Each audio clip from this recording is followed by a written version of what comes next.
In honor of Women's History Month, the National Museum of African American Music is celebrating Black women's contributions to music, culture, and social justice. This week, we're shining a spotlight on just a few of the women behind the board, the producers. Brittany Chai Coney and Denisha Blue June Andrews are the dynamic duo known as Nova Wave, the songwriters and producers behind some of today's biggest hits, with credits on songs for everyone from Rihanna to Beyonce to Jay-Z, Nicki Minaj, Tiana Taylor, and Kehlani.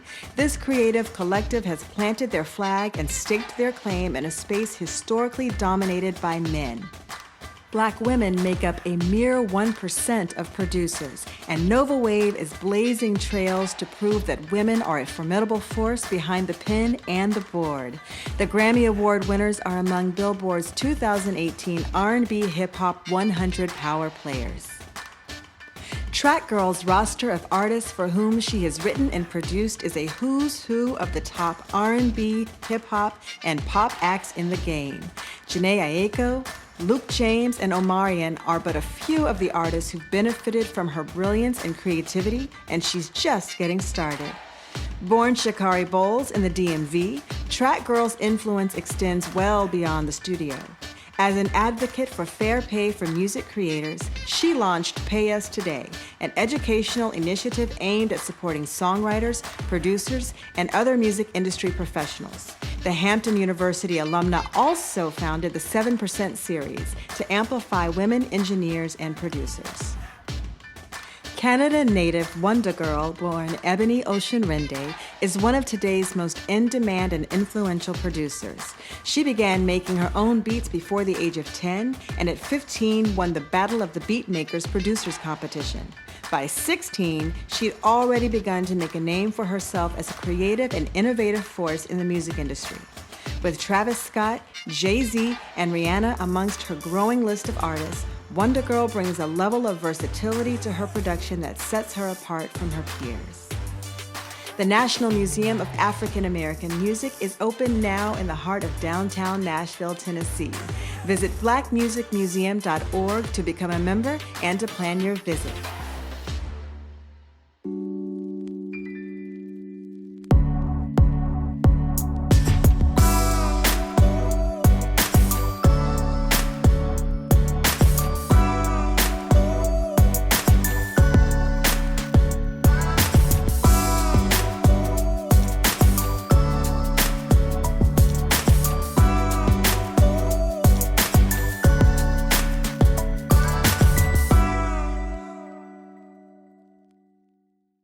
Hi there, I'm H. Beecher Hicks III, President and CEO of the National Museum of African American Music.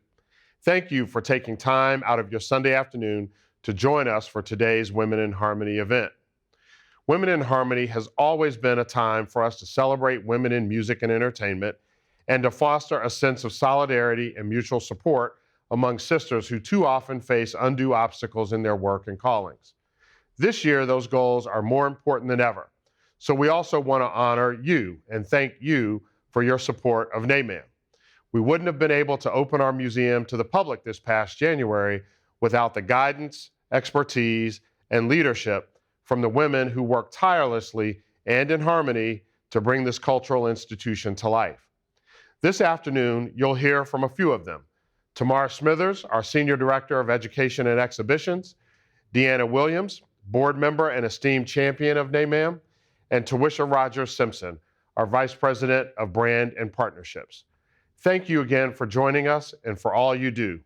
Enjoy the show, but before you do, here's a brief message from one of our sponsors.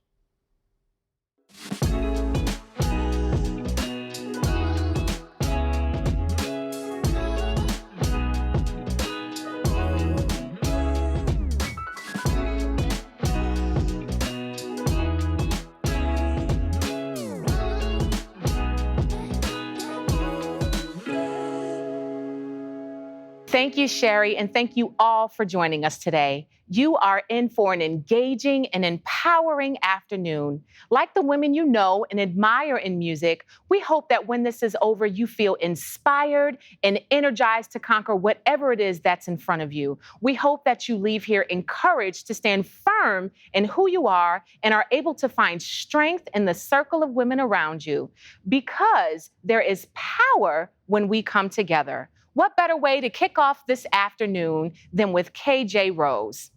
KJ Rose is an author, founder of The Rose Effect, and a Grammy Award-winning artist, development, and performance specialist who cultivates talent globally. She is affectionately known as the Artist Whisperer and has worked with everyone from Clive Davis to Lil Nas X. KJ has been commissioned to help performers activate their force and is here today to help us activate our own. Hey y'all, what's up? It's your girl KJ Rose, and I'm excited to be in a building. I'm clapping for myself because y'all ain't here.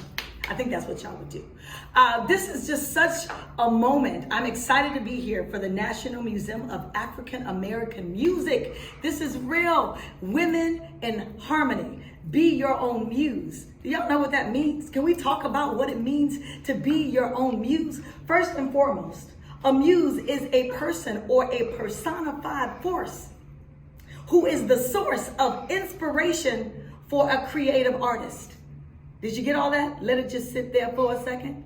All right, good. So now I need to know how many artists we have in the building. I'm treating this like a concert. We up in here. How many artists? Are you raising your hand?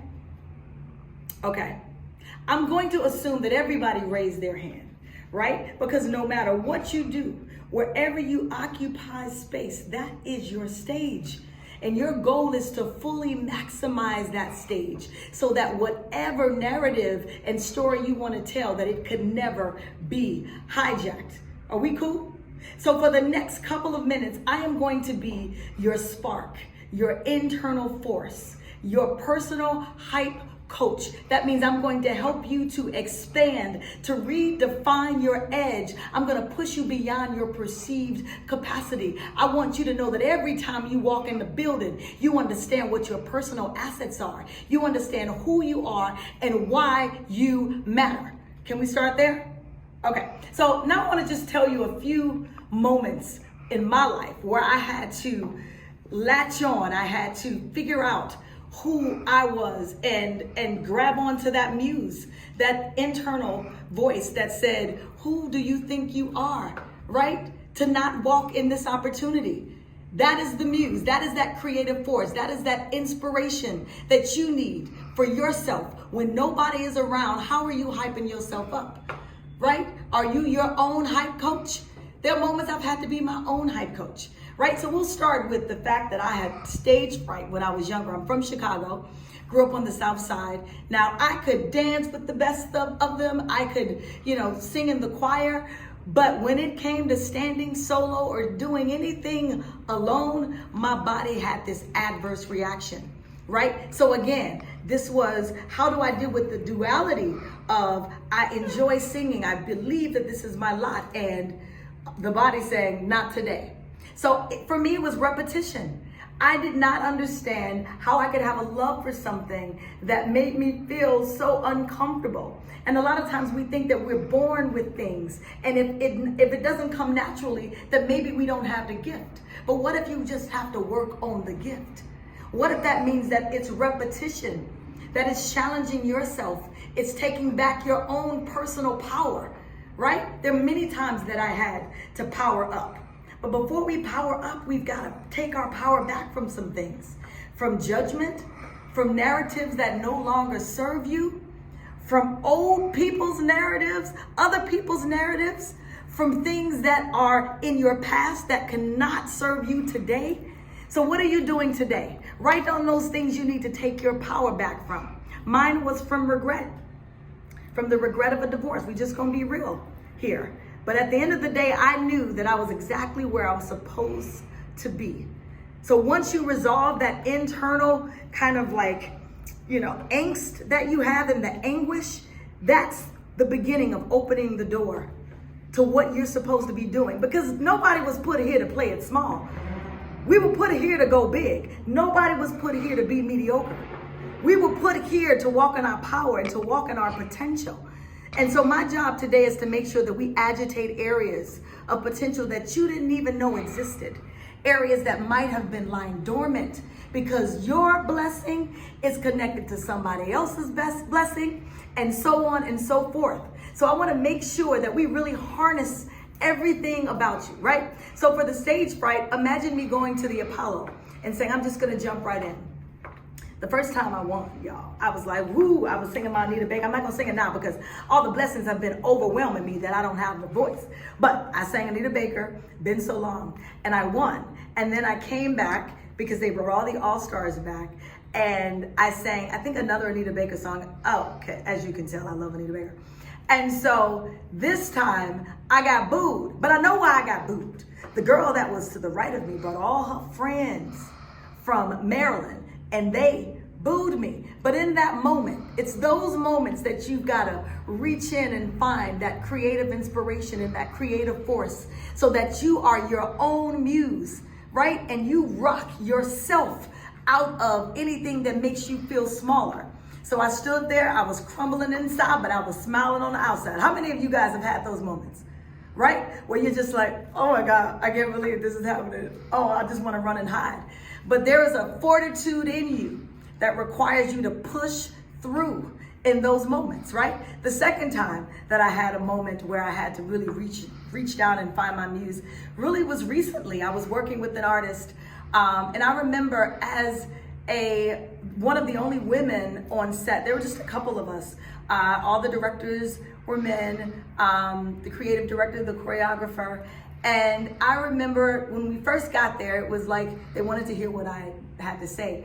But the minute that another kind of male force walked in, they were like, forget what you got to say. We're going over here. And in that moment, I had to figure out, okay, I never want to assert myself for the sake of ego. I always want to make sure that I'm asserting myself because it's for the service of the artist that I'm working with, right? So I hesitated for a second. And I'll never forget, let me tell you, I pray before I go into every room. I ask God to set the atmosphere before I walk into every room because you have no idea what you're walking into, right? And you can't control people. You can only control your spirit, your walk, right? And so I wanted to make sure that I did not make any moves because I was feeling insecure or I was feeling uncomfortable, that whatever I did, it was to get the best out of my client. So I stood back for a second and I observed. Now, you know, I'm kind of a wild person. So anytime somebody sees me quiet, it's a problem.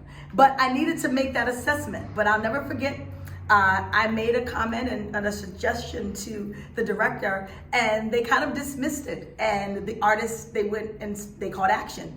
So the artist is performing and then he stops it and he says, KJ, can you come in for a second? I said, you need some water? He said, no. So I go over there and he said, so what did you think about that last take? And I was like, it was cool. I really thought you could have penetrated the lens a little bit more. And he said, well, why didn't you say that? Imagine that, right? The people who are in charge know your value, right? So I just implore you, never hesitate. In that moment, I said, well, you know, I wanted to see what you were going to do the next time. But he was right. He called me on it.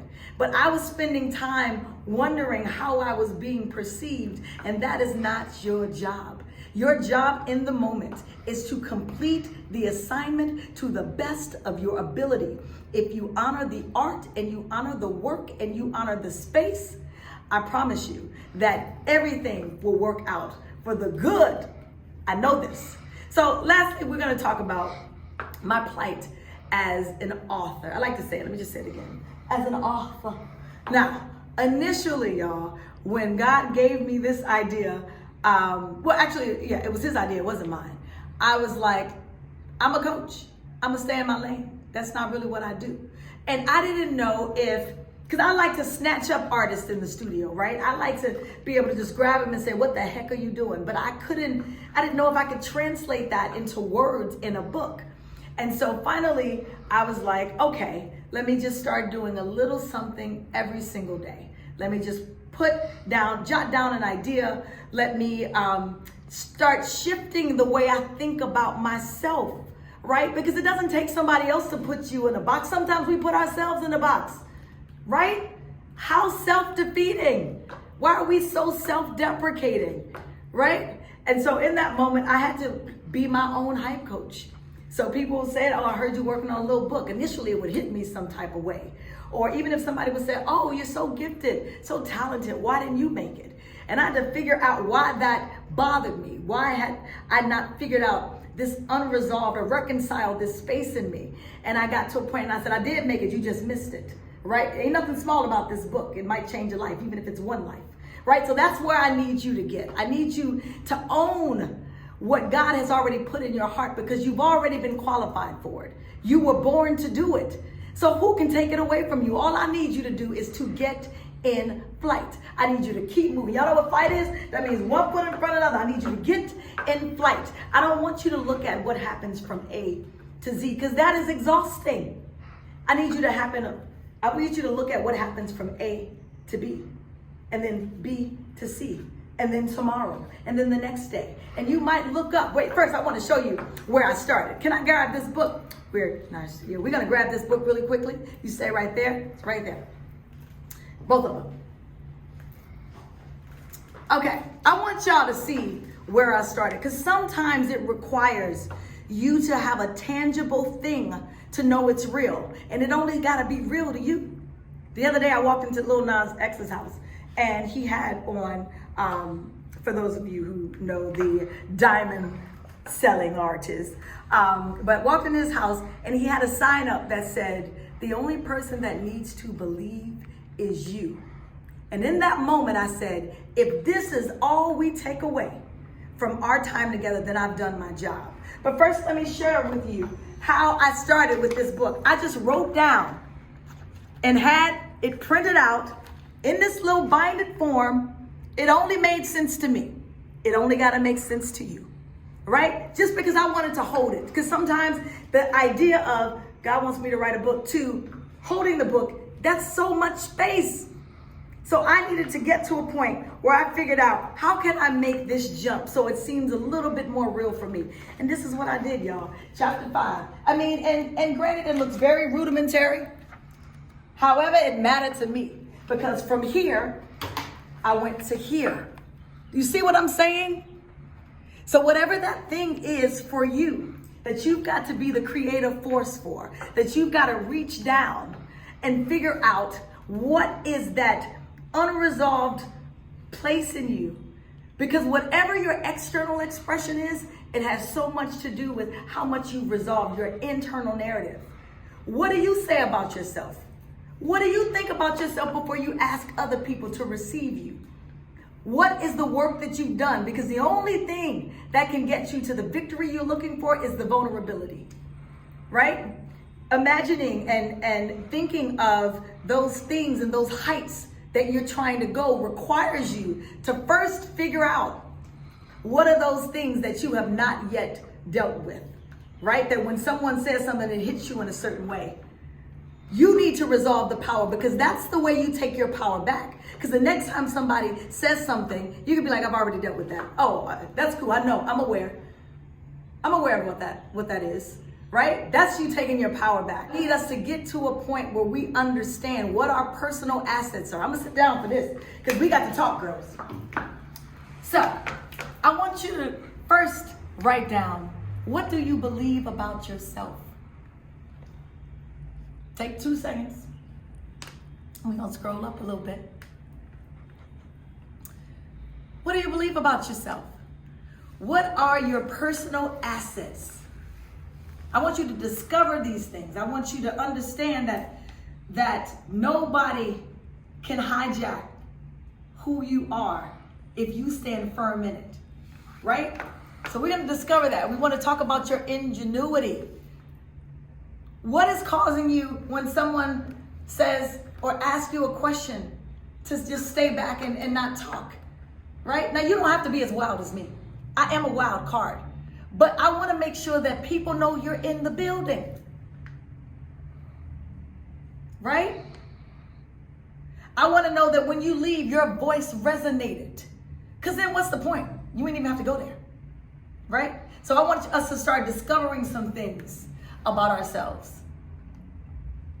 Now I want you to write down a couple of narratives, truths in this current space that you're in that speak to your story. Just write them down. They could be, I am, suffering at times from loneliness. I am not feeling joy that I want to feel. Right? How do we counter those narratives? What are you saying? Because you got to have tools. When these things come up in you and that says, sit on down. Who do you think you are? You're not big enough. This is not your calling. Why you? You need to know why you first. Before you ask anybody else why you think you should be there. Did you do that? Did you do that yet? Okay, good. Now we're gonna move on to, we gotta personalize it. We gotta make sure that somebody can come in and say, I can do exactly that. So when I come in with my power chant, I say I'm an author. I'm a Grammy award-winning artist development specialist. I am the spark. I am the electricity. I am the one that will take you from the intangible to the tangible. I am the one who has figured out that it's going to be about understanding who you are and what you deliver and why you care before you ask anybody else to care. I am the one that stretches you beyond your comfort zone. I feel like I have been preparing for the ministry of hype coaching and energy shifting for my entire life. What have you been planning for? What have you been preparing for your entire life? It's time to stop waiting. I need to know what that constant playback is in your mind. We need to re-champion your story. Has it gotten old? Are you not even interested anymore?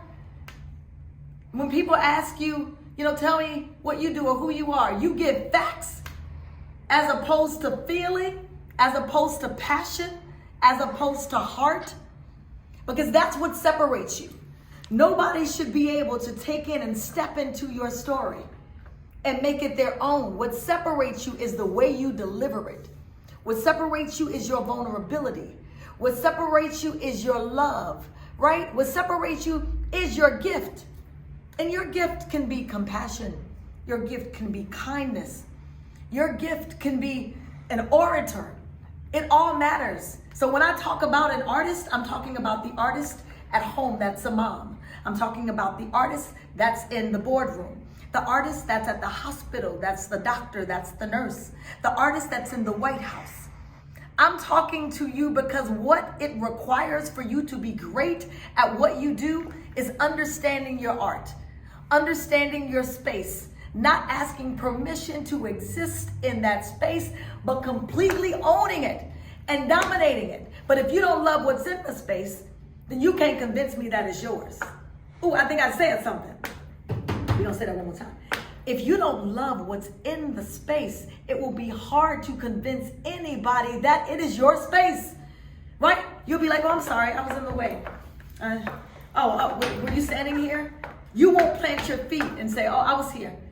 You can move anywhere else around me, but this is where I'll be standing. And that's what I need from you ladies today. When we talk about being your own muse, I'm talking about that fire.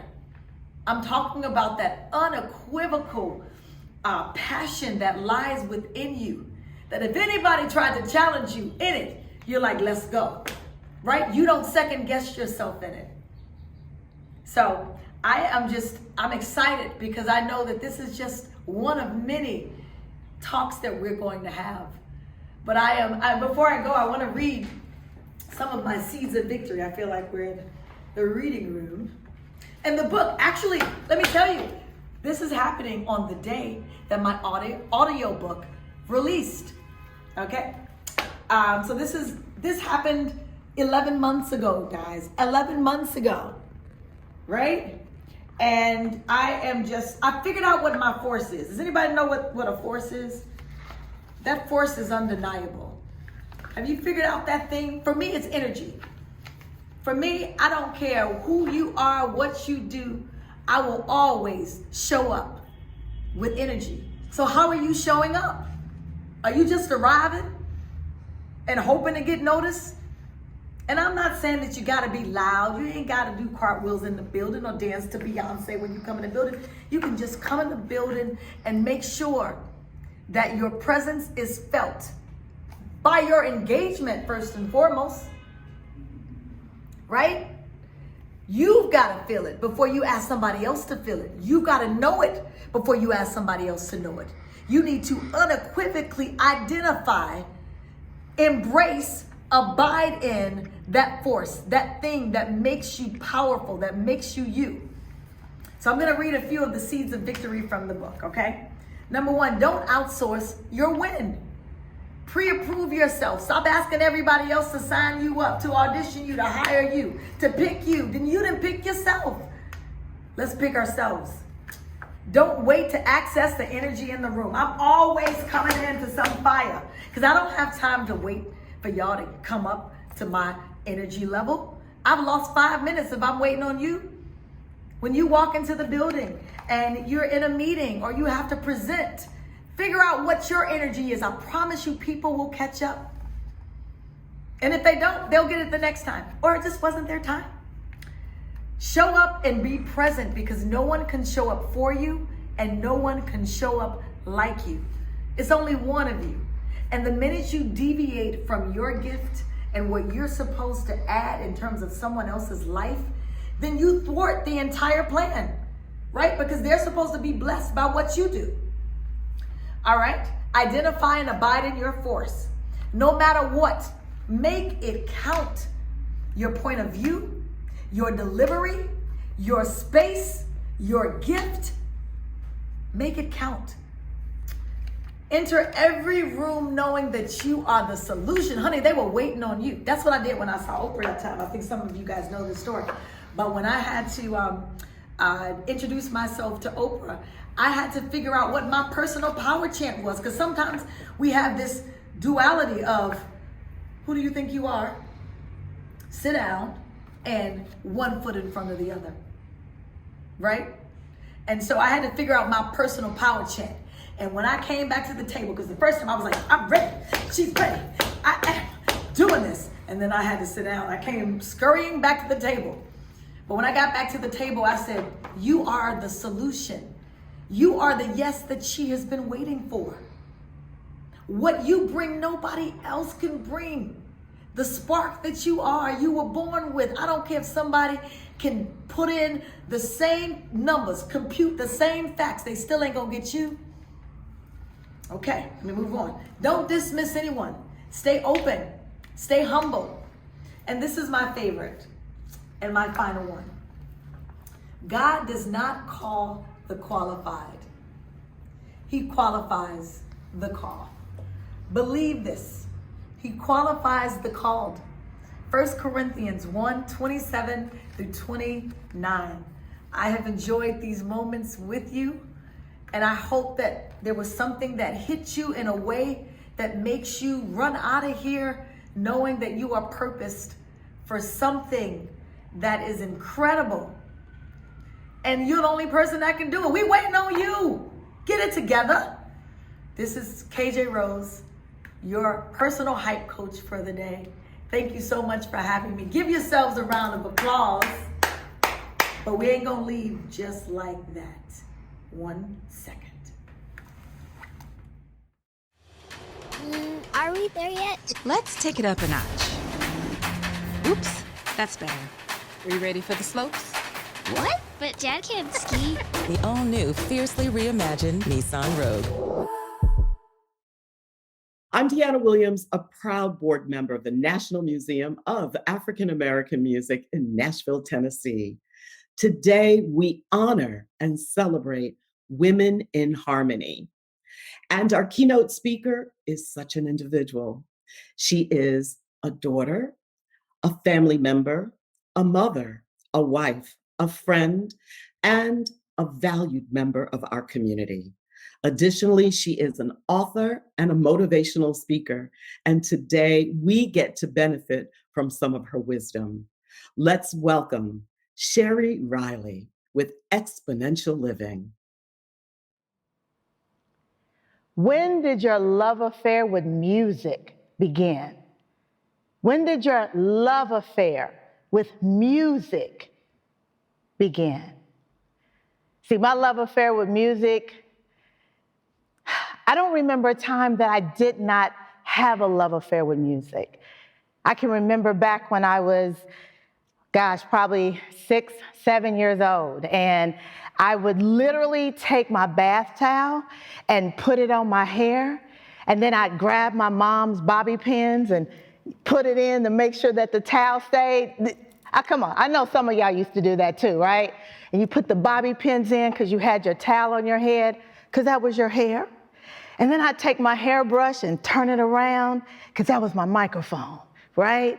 And then I'd put on my Natalie Cole album and I would sing with Natalie, "This will be an everlasting love, this will be." And then I'd switch it up and put on my Chaka Khan, "I'm every woman, it's all in me." Okay, I know I sound awful. I sounded awful then too, because I can't sing.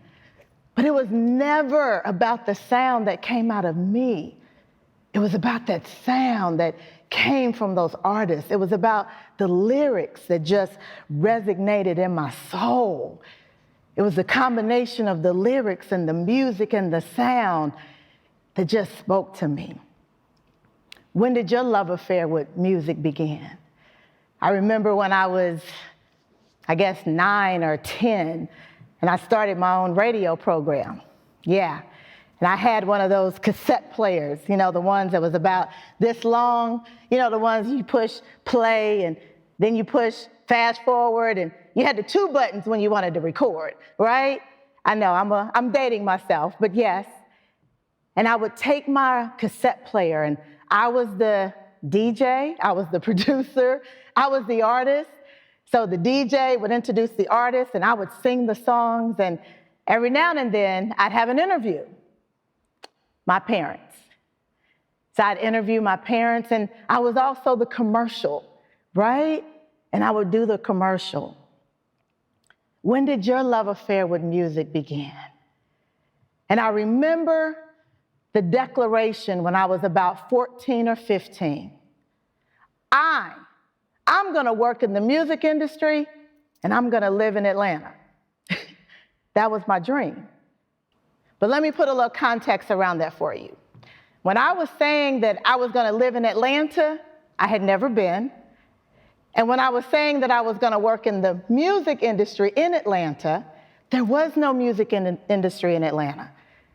See, again, I'm gonna date myself. This was when L.A. Reid and Babyface Edmonds, right? This is when they were in the group The Deal, running around singing on tour, singing, what was that amazing song? Everybody knows it. I know if I sung it, y'all know it. Y'all remember that song, "I Only Think of You on 2 occasions"?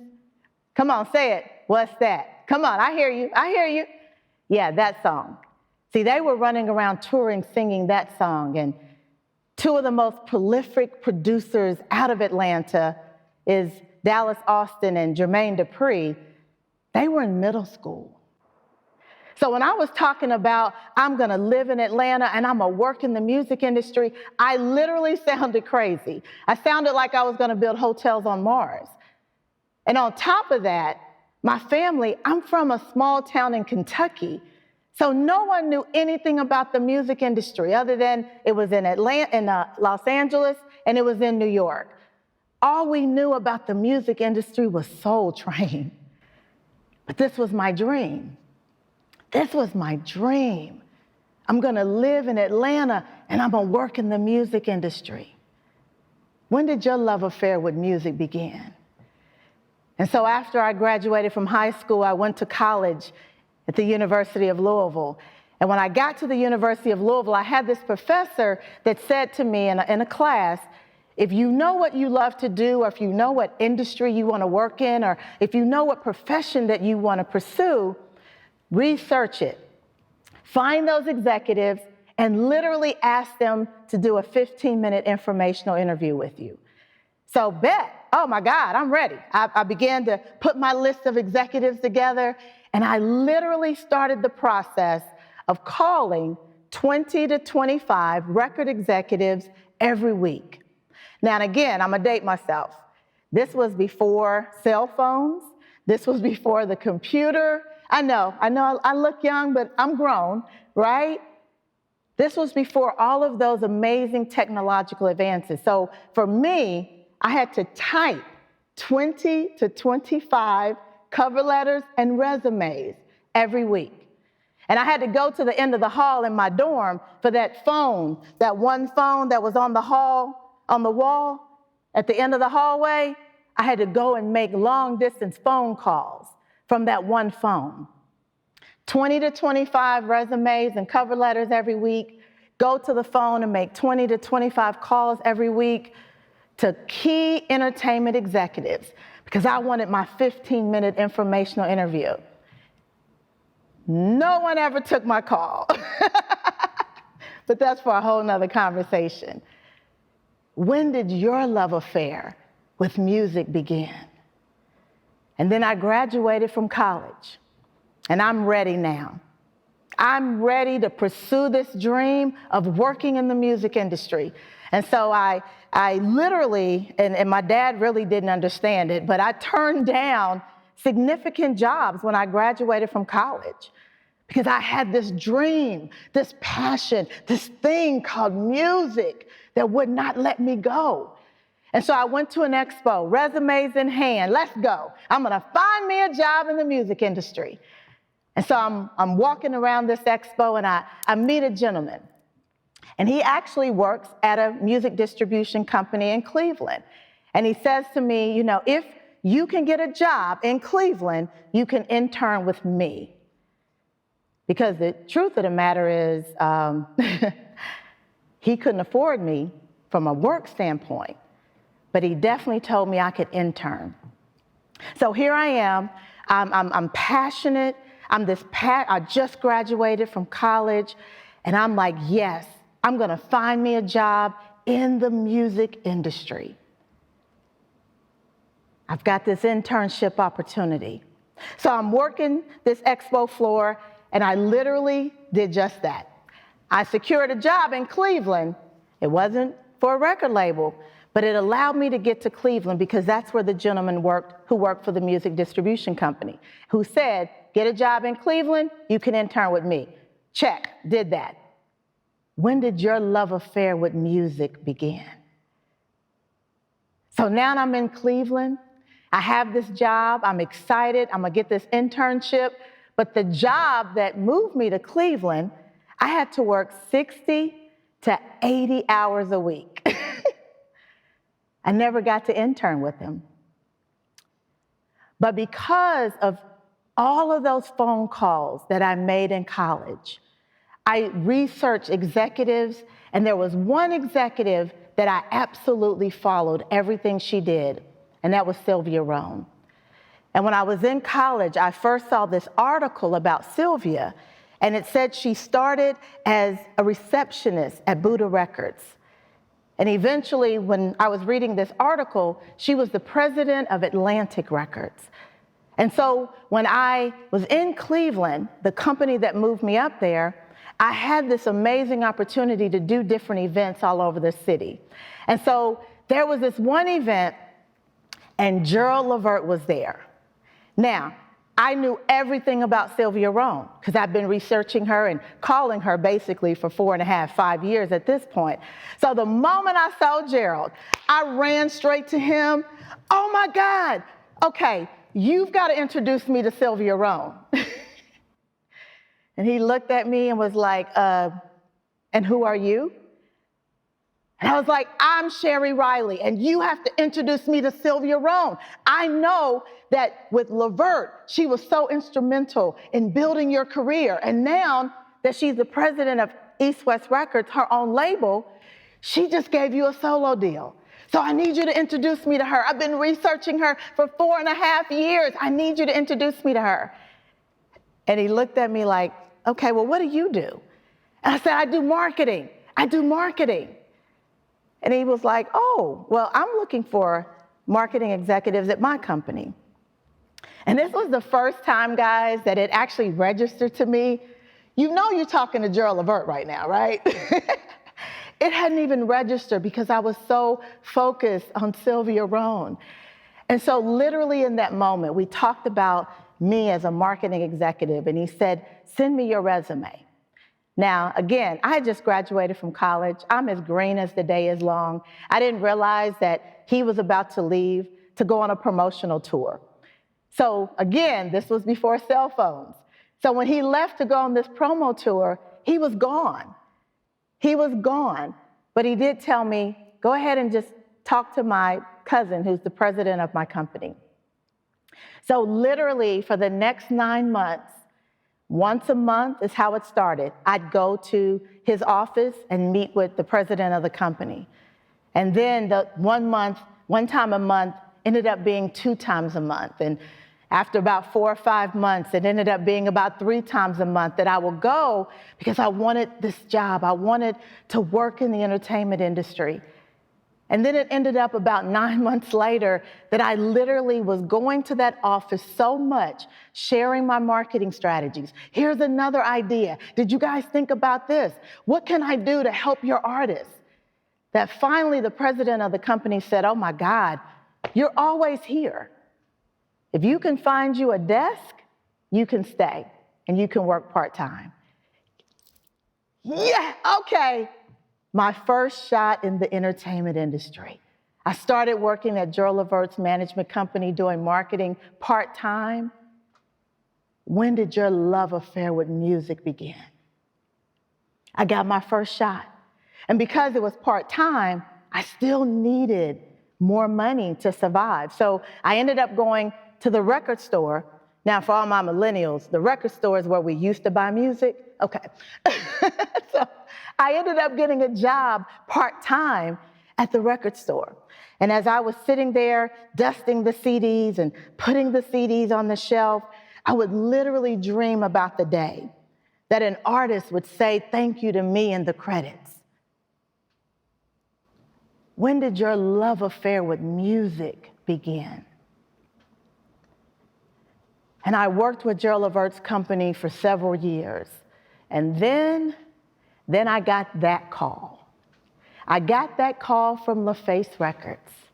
I got that call that said, we are looking for a marketing executive, and your name has been the one that continues to come up. And yes, that dream that I had when I was 14, 15 years old became a reality. I ended up as the head of marketing at LaFace Records, working with some of the most phenomenal artists, phenomenal, groundbreaking artists. I was doing the marketing for Toni Braxton, TLC, Usher, Outkast, Donnell Jones. I am literally living my dream, my dream. When did your love affair with music begin?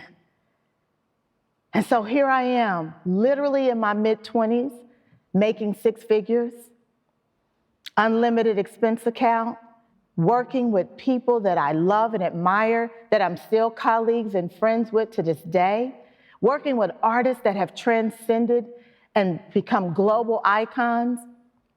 I loved what I was doing. I loved who I was working with. I'm literally sitting at the feet every day, learning from Antonio L.A. Reid, Kenny Babyface Edmonds, some of the biggest music producers in the world. This was my dream. And I literally crashed and burned. I crashed and burned. And with respect to time, I won't go into details, but out of that is where I ended up realizing the power of exponential living. And what I was doing at that time is I was spending 100% of my time on 10% of who I was. I was living in the dream of what I loved, but I literally crashed and burned. But here's the truth. Even in me crashing and burning, my love affair with music never wavered. It never wavered. And here's the thing about long-term relationships. You always grow and learn and get some valuable lessons out of that journey. And with this long-term love affair that I've had with music, it's given me some very powerful lessons. When did your love affair with music begin? One of the powerful lessons that I got from this love affair of music is that music is the fire that ignites our dreams. I don't care how old you are. I don't care how many accolades you've received. I don't care how much you've achieved. Never stop dreaming. When I walked the halls of the National Museum of African American Music, when I stand on this stage in the Roots Theater, this was a dream. When I look at the amazing artists in that museum, oh my God, dreams. I saw Lionel Richie on the wall. One of my favorite songs of all time is when he was with the Commodores and he sung the song Zoom, right? I may be just a foolish dreamer, but I don't care. Because I know my happiness is waiting for me somewhere out there. I'm looking for that silver lining, horizons like I've never seen. Oh, I just want to take a moment and dream my dream.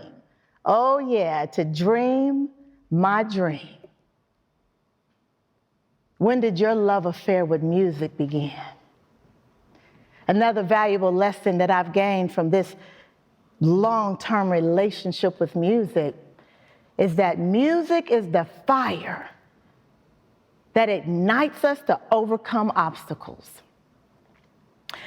I love when Yolanda Adams sings, "The battle is not yours." And whenever I hear that song, it takes me back to this story that I heard. And it's about this farmer. And this farmer had this very valuable cow. As you know, with farmers, their assets, their value is their livestock. And he had this very valuable cow that was just truly wealth for him. And so one day, the cow wandered off and he fell into a hole. He fell into a well. And the farmer did everything he could to get his prized possession, this cow, out of this well. And literally after effort and idea and strategy, everything he was trying to do, he finally thought, wait a minute, let me try something else. And so the farmer, he went and got his shovel and he literally got the dirt and he poured it over the cow. And the cow stood there and he shook the dirt off and he took a step. And the farmer got his shovel, threw some more dirt in, and the cow shook the dirt off and he took another step. I'm thinking at this point, the cow was probably thinking about Mariah Carey's "I'm Gonna Shake It Off." Okay, that was me, my love affair with music. Okay, that was for me. So this farmer grabbed his shovel, threw his dirt in, the cow shook it off, and he took another step. And y'all know what eventually happened, right? You know what eventually happened? What? I see head shaking. You know what eventually happened? He was able to walk right out of that well. See, here's the reality about how we overcome obstacles. That cow could have easily thought, oh my God, the dirt that's coming on me is to bury me. But instead, his perspective was, the dirt is coming on me. This trial, this tribulation is hitting me so that I can learn how to get stronger, how I can learn how to use this trial and tribulation to walk myself out of this struggle. How are you looking at the trials and tribulations in your life? Are you allowing them to bury you? Are you understanding that they were meant to give you the platform to elevate? Oh, Yolanda, the battle is not yours. When did your love affair with music begin? Another valuable lesson that I've learned is that music is the fire that ignites us to be champions. So I remember growing up as a little girl, and I would be in the kitchen, right? Be in that kitchen and hear my aunts, they cooking and talking. They cooking and singing. They're cooking, and literally, I remember hearing my aunt sing to Karen White, I'm not your superwoman. Y'all remember that hit? Oh, yeah. And I would hear my aunts, they'd sing, I am not your superwoman. And they'd talk about, I am not your superwoman. And I remember as a young girl going, you know what? I'm not your superwoman. And I owned that. I'm not your superwoman. And as I became a grown woman, I owned that. Come on, Karen White, sing it again. I'm not your superwoman. And I got to be honest, though. Honestly, about probably 2 weeks ago, I had to come to a realization about that whole mindset of I'm not your superwoman. Because the reality is I am a superwoman and I love it. I had to accept I am a superwoman and I own it. I am a superwoman. I love being a wife, a mother, a daughter. I love being an entrepreneur. I love being an empowerment speaker, high performance life coach, an author. I love serving on the GPA board at my daughter's school. I love being on the board of an alumni association at the University of Louisville, my alma mater. I love serving on a national committee for my sorority, Delta Sigma Theta Sorority Incorporated. I love being a superwoman. But here's what I had to come to the realization of. It's not the superwoman title that I needed to get beyond. What I had to understand is the value in my cape. I had to understand the multi-purpose value of my cape. See, my cape as a superwoman is where my power comes. The cape is what gives me the strength to fly over every obstacle and deal with every challenge. The cape is what gives me the strength to serve and be in excellence in everything I do.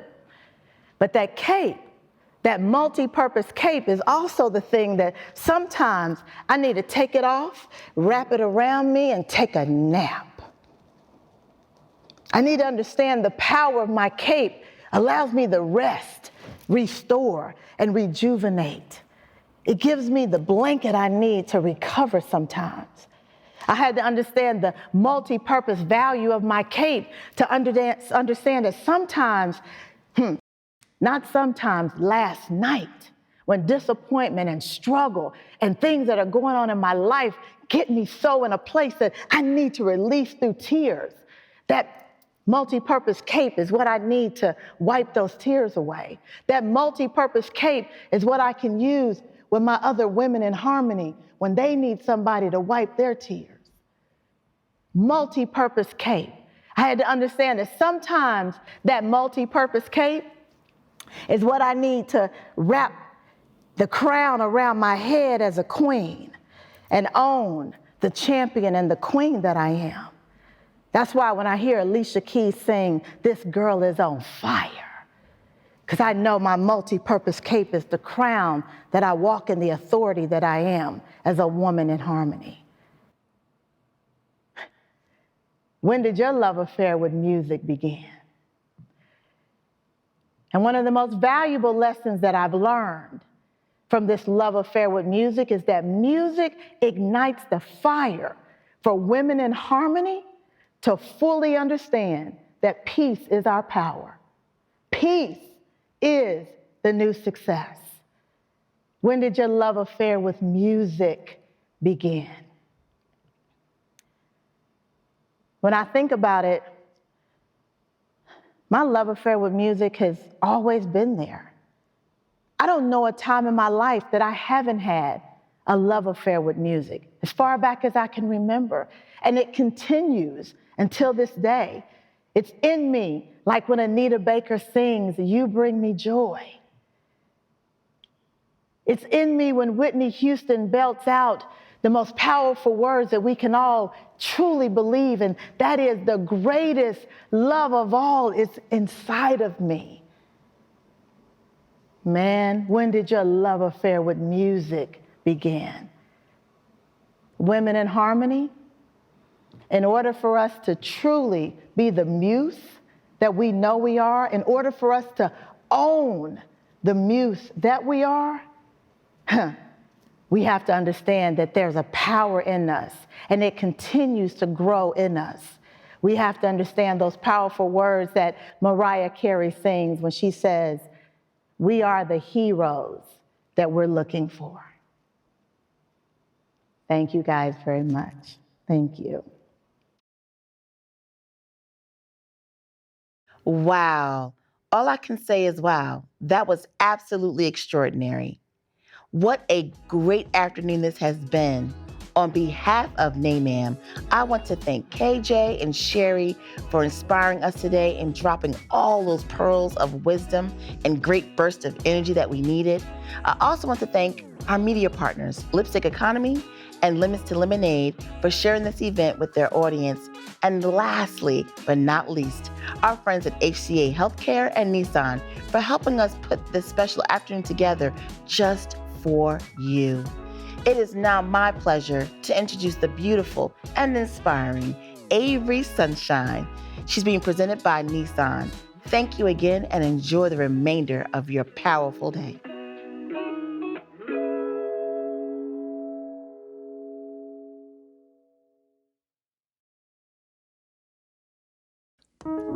Hello, sunshine. Hello, sunshine. Hello, sunshine.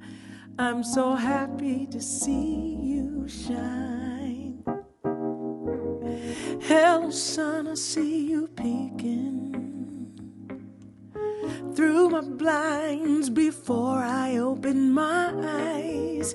I feel your warmth on my face.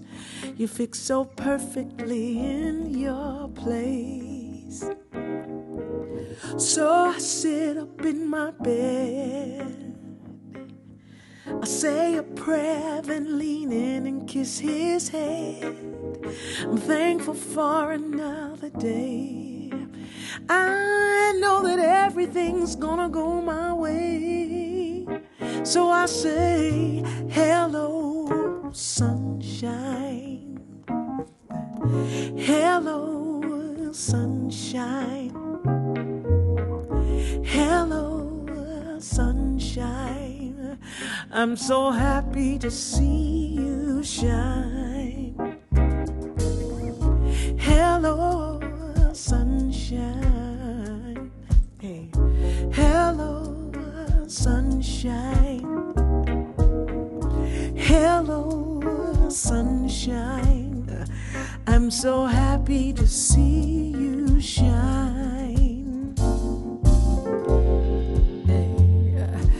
I made it through the night, hey. And everything's gonna be alright. And I know that joy's gonna come in the morning light. Hello, sunshine. Hello, sunshine. Hello, sunshine. Hello, sunshine. I'm so happy to see you shine. Hey, hello, sunshine. Hello, hello, sunshine. I'm so happy to see you shine. Hello, beautiful people. Y'all ready? Can I start by telling the truth? Tell it. We both know what it is to be with the wrong one. And I'm grateful to God for letting me do over a song I've already done. So I find myself telling every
love you, you know that, and I don't want to make you feel bad. No. And I want you to know how much I appreciate what we had. But I'd be remiss if I didn't make myself real clear. I'm not the only lucky one.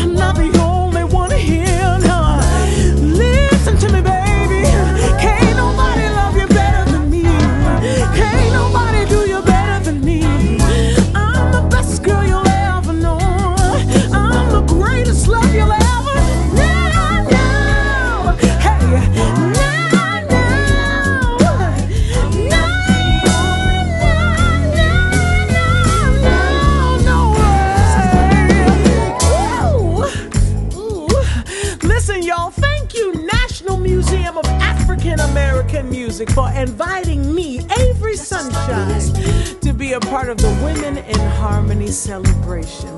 Hello, my beautiful people. I hope y'all are feeling all right. And much love to my sisters KJ Rose and Sheri Riley. Now listen, I just wanna hey, you're just as lucky as me, baby. Ooh, is there anybody out there? Hey, anybody realize that the person that you're with is just as lucky as you are? You know what I mean?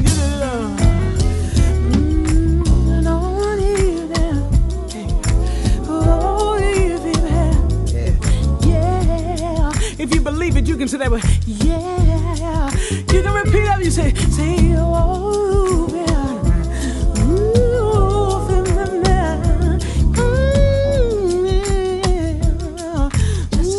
You can say something, you can say, can't nobody love you better than me. Can't nobody do you better than. Hey, you know what I mean? Now I know I'm blessed because God has sent me someone so wonderful and kind. But sometimes I just gotta make sure I say it again. Can't nobody do you better than me. Can't nobody love you better than me. I'm the best girl you'll ever know. I'm the greatest love. Yeah.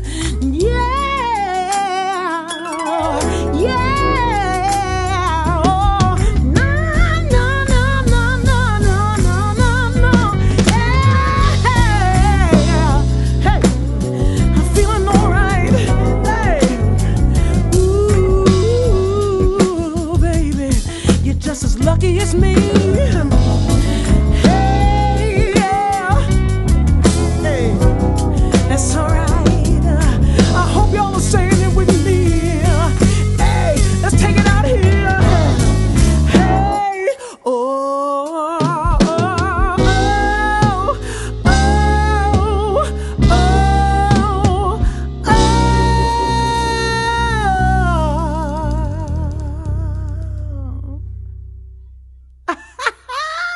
yes!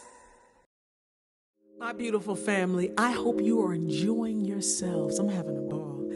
So I'm going to sing another song, a song that I wrote for the one who is lucky to have me. Hey. I almost sang the same old tune too long, but you came right on in all sweet and strong. You are the perfect chord in my song. Yes, you are. Now I see I'm stronger than I thought I could be. You're a miracle to me. I'd give up ice cream just for you. I'd sell my bags and give away my shoes.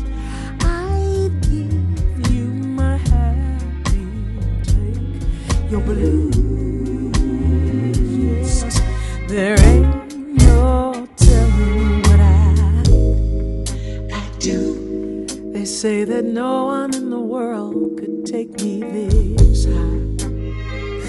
But you're so good, I won't even push you. Let's take our love and go bye, bye, bye, bye, bye. Now I see what I see. See what I'm happier than I thought I could be. Yes, you're a miracle to me. I give it all up, baby, just for you. I sell all my bags and give away my shoes. I give you my happiness and take it all. There ain't no telling what I'd do. I'd walk a million miles in my bare feet, and I'd even give you my last little shrimp to eat. What I'm trying to say is there ain't no telling what I'd do.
And I'm so glad he hasn't asked me to. You are the perfect chord in my song. Yes, there ain't no telling.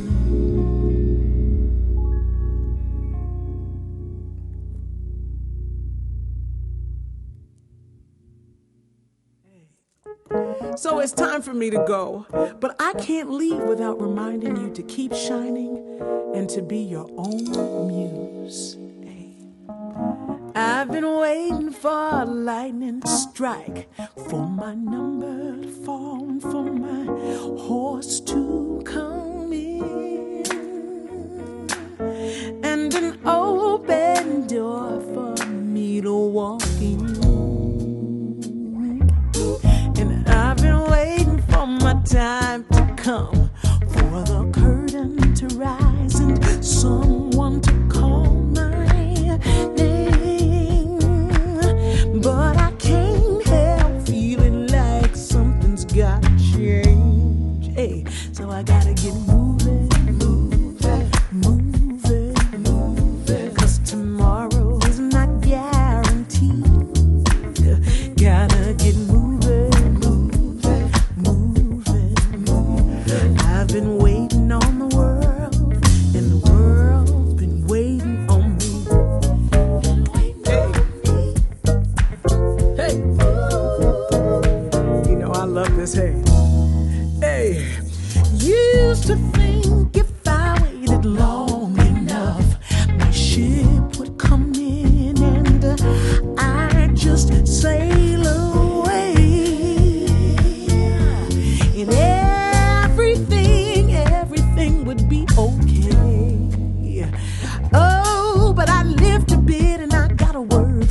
humankind. Good things come to those who wait, but great things come to those who grind. Yes, and I'm not gonna miss my time to shine. So I gotta get moving, moving, moving. 'Cause tomorrow is not guaranteed. Gotta get moving, Lord, moving. I've been waiting on the world, and the world's been waiting on me. Hey, yeah. I've been waiting on me, yeah, yeah. Hey. Come on, now listen, y'all. I really love this part. I've got somewhere to go. Even if I'm moving slow, it's better than not moving at all. Oh, can't nothing break my stride. Yeah.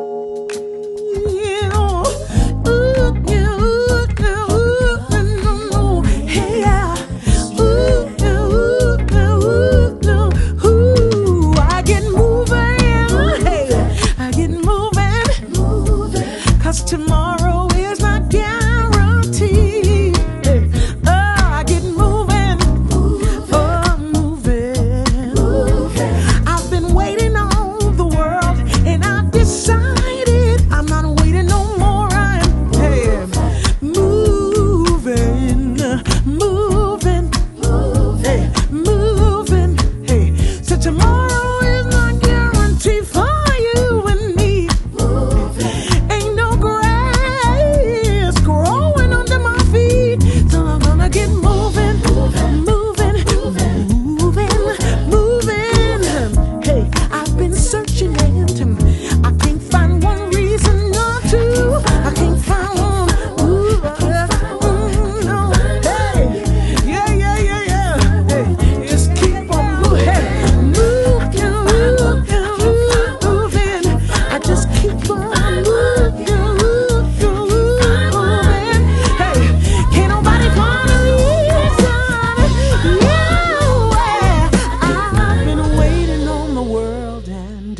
The world's been waiting on me.